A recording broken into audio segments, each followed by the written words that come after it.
ध्रुव जी को कुबेर का वरदान और विष्णु लोक की प्राप्ति।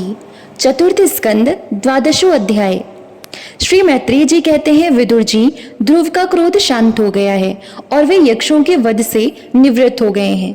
यह जानकर भगवान कुबेर वहां आए। उस समय यक्ष, चारण और किन्नर लोग इनकी स्तुति कर रहे थे। उन्हें देखते ही ध्रुव जी हाथ जोड़कर खड़े हो गए। तब कुबेर ने कहा, श्री कुबेर जी बोले, शुद्ध हृदय क्षत्रिय कुमार, तुमने अपने दादा के उपदेश से ऐसा दुस्तेज वैर त्याग दिया, इससे मैं तुम पर बहुत प्रसन्न हूँ। वास्तव में ना तुमने यक्षों को मारा है और ना यक्षों ने तुम्हारे भाई को। समस्त जीवों की उत्पत्ति और विनाश का कारण तो एकमात्र काल ही है। यह मैं, तू आदि मिथ्या बुद्धि तो जीव को अज्ञानवश स्वप्न के समान शरीर आदि को ही आत्मा मानने से उत्पन्न होती है। इसी से मनुष्य को बंधन एवं दुख आदि विपरीत अवस्थाओं की प्राप्ति होती है। ध्रुव, अब तुम जाओ, भगवान तुम्हारा मंगल करें।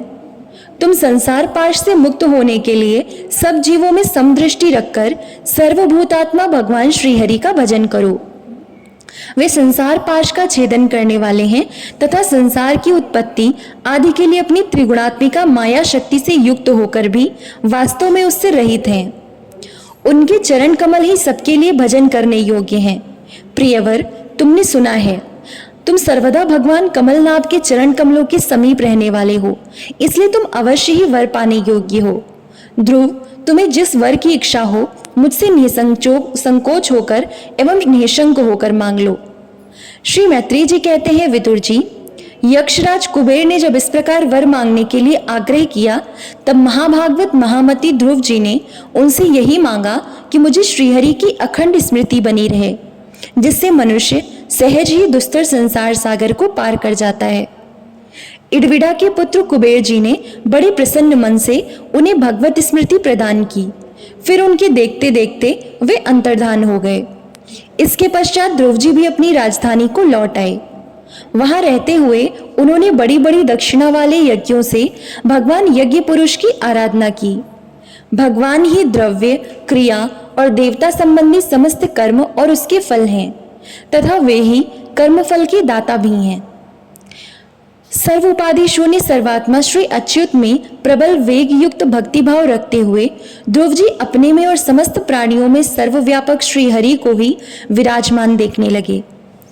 ध्रुव जी बड़े ही शील संपन्न, ब्राह्मण भक्त, दीन वत्सल और धर्म मर्यादा के रक्षक थे। उनकी प्रजा उन्हें साक्षात पिता के समान मानती थी। इस प्रकार तरह तरह के ऐश्वर्य भोग से पुण्य का और भोगों के त्याग पूर्वक यज्ञ आदि कर्मों के अनुष्ठान से पाप का क्षय करते हुए उन्होंने 36,000 वर्ष तक पृथ्वी का शासन किया।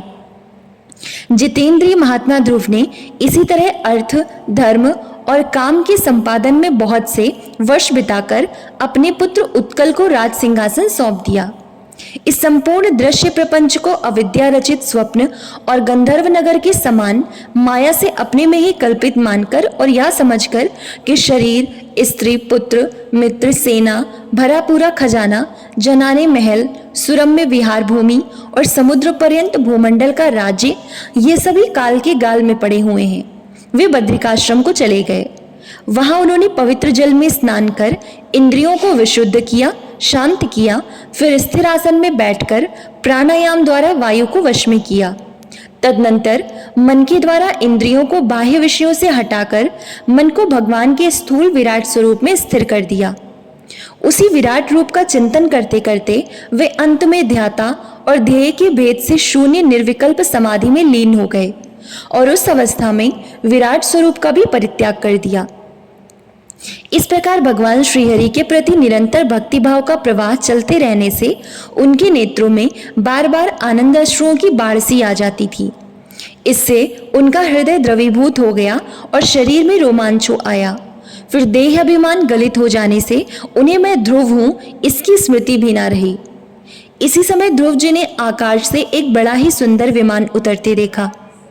वह अपने प्रकाश से 10 दिशाओं को आलोकित कर रहा था, मानो पूर्णिमा का चंद्र ही उदय हुआ हो।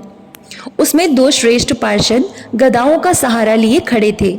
उनकी 4 भुजाएं थीं, सुंदर श्याम शरीर था, किशोर अवस्था थी और अरुण कमल के समान नेत्र थे। वे सुंदर वस्त्र, किरीट, हार, भुजबंध और अति मनोहर कुंडल धारण किए हुए थे।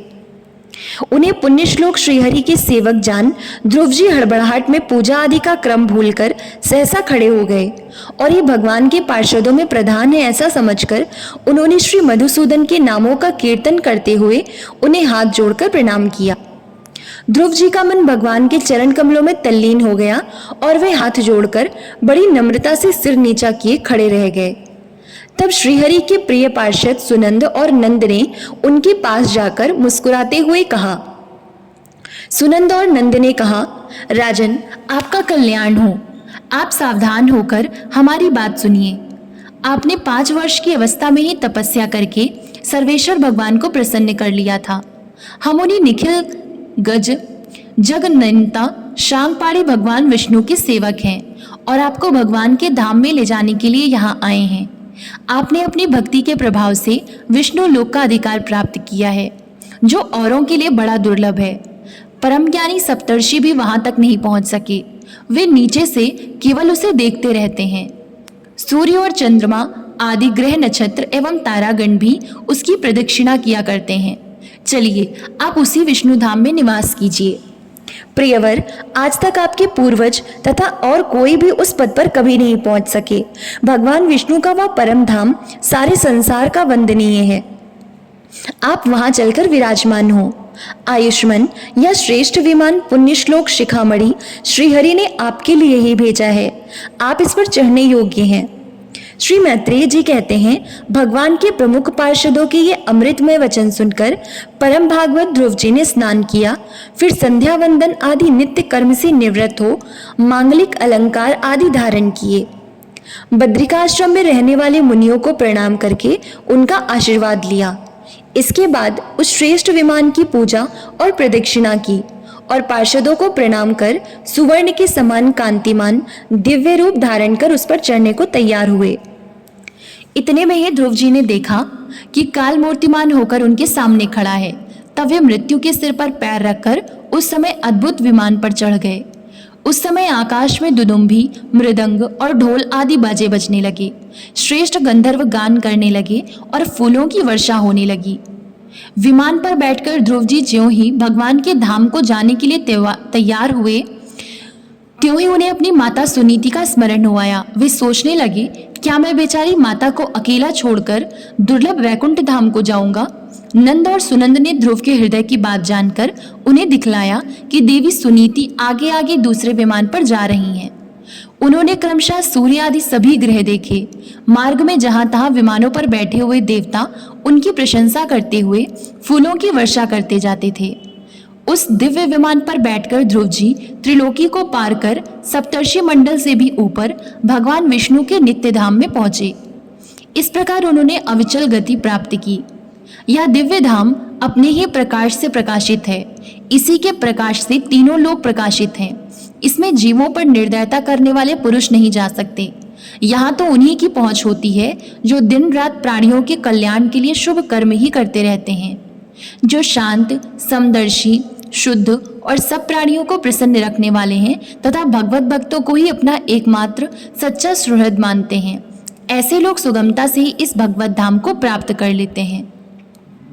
इस प्रकार उत्तानपाद के पुत्र भगवत परायण श्री ध्रुव जी तीनों लोकों के ऊपर उसकी निर्मल चूड़ामणि के समान विराजमान हुए। कुरुनंदन, जिस प्रकार दाएं चलाने के समय खंबे के चारों ओर बैल घूमते हैं, उसी प्रकार यह गंभीर वेग वाला ज्योतिष चक्र उस अविनाशी लोक के आश्रय ही निरंतर घूमता रहता है। उसकी महिमा देखकर देवर्षि नारद ने प्रचेताओं की यज्ञशाला में वीणा बजाकर ये 3 श्लोक गाए थे। नारद जी ने कहा था, इसमें संदेह नहीं, पतिपरायणा सुनीति के ध्रुव तपस्या द्वारा अद्भुत शक्ति संचित करके जो गति पाई है, उसे भागवत धर्मों की आलोचना करके वेदवादी मुनिगण भी नहीं पा सकते। फिर राजाओं की तो बात ही क्या है।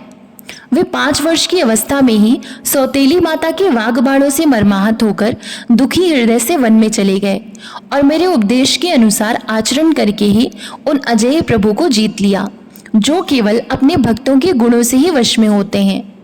ध्रुव जी ने तो 5-6 वर्ष की अवस्था में कुछ दिनों की तपस्या से ही भगवान को प्रसन्न करके उनका परम पद प्राप्त कर लिया, किंतु उनके अधिकृत किए हुए इस पद को भूमंडल में कोई दूसरा क्षत्रिय क्या वर्षों तक तपस्या करके को भी पा सकता है?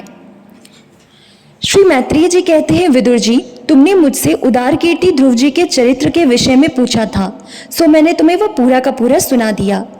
साधु जन इस चरित्र की बड़ी प्रशंसा करते हैं। यह धन, यश और आयु की वृद्धि करने वाला, परम पवित्र और अत्यंत मंगलमय है। इससे स्वर्ग और अविनाशी पद भी प्राप्त हो सकता है। यह देवत्व की प्राप्ति कराने वाला, बड़ा ही प्रशंसनीय और समस्त पापों का नाश करने वाला है। भगवत भक्त ध्रुव के इस पवित्र चरित्र को जो श्रद्धा पूर्वक बार बार सुनते हैं, उन्हें भगवान की भक्ति प्राप्त होती है, जिससे उनके सभी दुखों का नाश हो जाता है। इसे श्रवण करने वाले को शील आदि गुणों की प्राप्ति होती है। जो महत्व चाहते हैं उन्हें महत्व की प्राप्ति कराने वाला स्थान मिलता है। जो तेज चाहते हैं उन्हें तेज प्राप्त होता है और मनस्वियों का मान बढ़ता है। पवित्र कीर्ति ध्रुव जी के इस महान चरित्र का प्रातः और सायंकाल ब्राह्मण आदि द्विजातियों के समाज में एकाग्र चित्त से कीर्तन करना चाहिए। भगवान के परम पवित्र चरणों की शरण में रहने वाला जो पुरुष इसे निष्काम भाव से पूर्णिमा, अमावस्या, द्वादशी, श्रवण, नक्षत्र, तिथिक्षय, व्यतिपात, संक्रांति अथवा रविवार के दिन श्रद्धालु पुरुषों को सुनाता है, वह स्वयं अपने आत्मा में ही संतुष्ट रहने लगता है और सिद्ध हो जाता है। यह साक्षात भगवत विषयक अमृतमय ज्ञान है। जो लोग भगवान मार्ग के मर्म से अनभिज्ञ हैं, उन्हें जो कोई इसे प्रदान करता है, उस दीनवत्सल कृपालु पुरुष पर देवता अनुग्रह करते हैं। ध्रुव जी के कर्म सर्वत्र प्रसिद्ध और परम पवित्र हैं।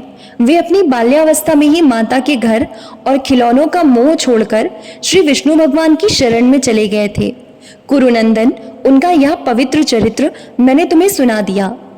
इति श्रीमद्भागवते महापुराणे पारमहंस्यायां संहितायां चतुर्थे स्कंदे ध्रुवचरितं नाम 12 अध्यायः। ओम नमो भगवते वासुदेवाय। जय श्री राधे कृष्ण।